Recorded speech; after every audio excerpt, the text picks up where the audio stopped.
প্রথমে একটা বড় বোল নিয়ে নিয়েছি, এখানে 2 কাপ ময়দা নিয়েছি, তোমরা চাইলে এখানে আটাও নিতে পারো। পরিমাণ মতো নুন নিয়েছি, 2 চামচ চিনি নিয়েছি, 2 চামচ পাউডার মিল্ক নিয়ে নিয়েছি। আর এখন এগুলো হাত দিয়ে ভালো করে এটাকে একটু মিশিয়ে দিচ্ছি।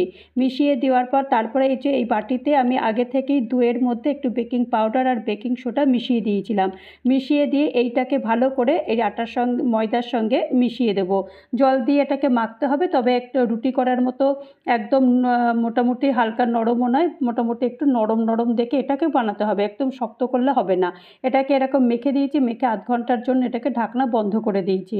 ঢাকনা খুলে আধ ঘন্টা পর আরেকবার একটু ময়দা দিয়ে ভালো করে এটাকে মেখে নেব। মেখে নেওয়ার পর তারপরে এটাকে লেচি কাটবো। লেচিটা ঠিক রুটি করি সেরকম করলে হবে না, লুচি করলে সেরকম করলেও হবে না। লুচি থেকে একটু বড় মতো করতে হবে, ঠিক যেমন আমি করেছি ঠিক এই রকম করে সব লেচিগুলো আমি কেটে নিয়েছি।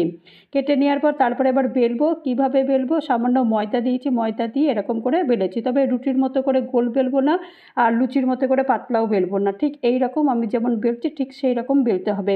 একটু ডিম্বাকৃতি মতো বেলতে হবে। এর মধ্যে একটু সাদা তিল, কালো তিল আর একটু ধনেপাতার কুচি দিয়ে দিতে হবে। দিয়ে একটু ভালো করে বেলে তারপরে এরকম একটা ফ্রাই প্যান দিয়েছি, সামান্য জল দিয়ে এই যেটা বানালাম সেটা দিয়ে দিতে হবে। তোমরা বুঝতে পারছো যে আমি এটা কী বানাতে চলেছি? হ্যাঁ, এটা হচ্ছে কুলচা বানাচ্ছি। এবার এপিঠ ওপিঠ করে দিয়ে একটু ঘি দিয়ে দিতে হবে। এবার তোমরা যদি চাও যে তাহলে তেল দিতে, তেল দিয়েও করতে পারো, ভালোই হবে।